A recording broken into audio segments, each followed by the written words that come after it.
আমরা যে স্বপ্ন দেখেছি, এই গোটা উত্তর একটা আলাদা রাজ্যের স্বপ্ন দেখেছি, ওই স্বপ্নর উপরে আপনারা জল ফেলতে চান এই কথাটা বলে। আর আপনি যে দেখেছেন এই বিষ্ণু শর্মাকে বসাইতে পারলে উত্তরের আবেগটা নষ্ট হবে, এই বসানোর জন্য যত ষড়যন্ত্র করুন আপনারা পারবেন না।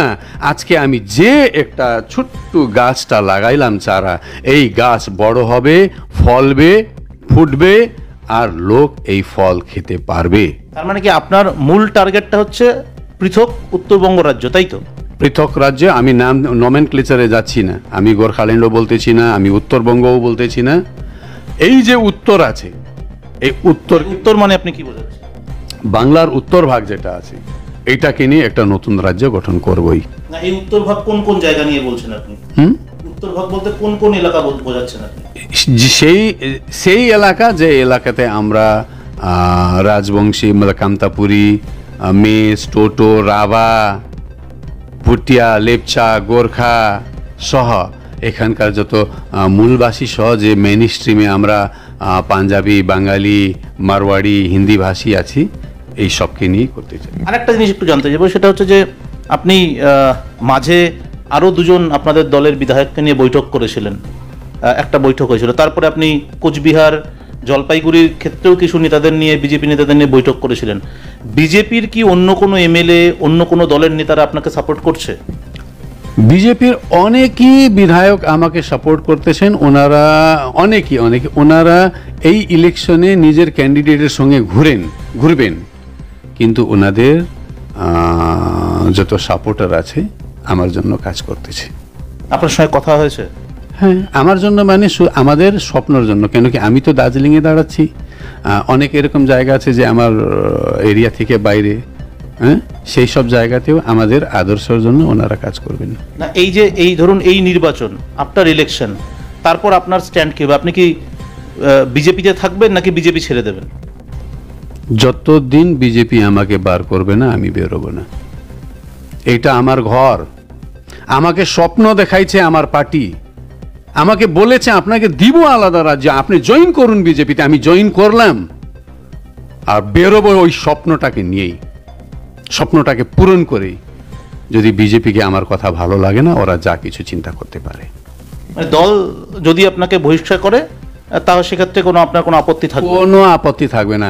আমাকে বের করলে কোনো আপত্তি নাই, কিন্তু আমি যেতে চাই না এখান থেকে, নিজের মনে যেতে চাই না।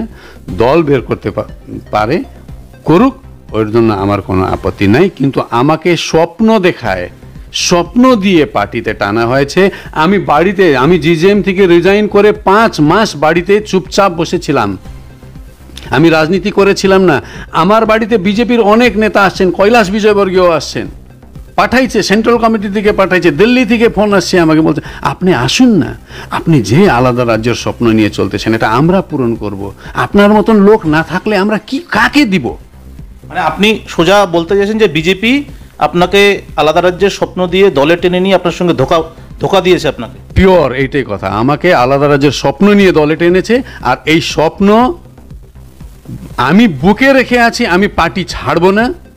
পার্টি আমাকে বের করলে জনগণ, পুরা উত্তরের জনগণ বুঝতে পারবে বিজেপি আলাদা রাজ্যের পক্ষে নেই। তখন আমরা আমাদের চিন্তা ভাবনা করে নিই। তৃণমূলের নেতাদের সঙ্গে আপনার কোনো যোগাযোগ বা কথাবার্তা হয়েছে? এমনি হয়নি। বিধানসভায় যখন আমরা বিধানসভায় যে অ্যাসেম্বলি চলে, এই অ্যাসেম্বলি চলাকালীনে বন্ধু বান্ধব সবার সঙ্গে কথা হয়, সবার সঙ্গে দেখা হয়, নমস্কার হয়, কথাবার্তা হয়, কিন্তু এই রাজনীতি নিয়ে কথা হয়নি। আপনার দীর্ঘদিনের সঙ্গী ছিলেন বিমল গুরুংয়ের সঙ্গে দুদিন আগেও আপনার বৈঠক হয়েছে, আপনি তার সমর্থন চেয়েছিলেন, কিন্তু আলটিমেটলি যা দেখা যাচ্ছে পরিস্থিতি, যে বিমল গুরুং বিজেপির দিকেই ঘেঁষে আছে এবং বিজেপিকেই হয়তো সাপোর্ট করবে। আমি চিন্তা করি না। যেদিন আমি বহিরাগত সাংসদ দিলে আমি নিজেই নমিনেশন ভরবো বলে বললাম 1.5-2 মাস আগে, তখন তো আমি কাউকে জিজ্ঞাসা করে বলিনি, কোনো রাজনৈতিক দলের নেতাকে জিজ্ঞাসা করে এই সিদ্ধান্তটা নিইনি আমি। হ্যাঁ, এখন যখন আমাকে লড়তে লাগলো, পার্টি মানলো না, বহিরাগত সাংসদই পাঠাইছে, তখন আমাকে লড়তে হবে। আমি তো কথা দিলাম, ওই কথা আমাকে রাখতে হবে, আমি লড়বো।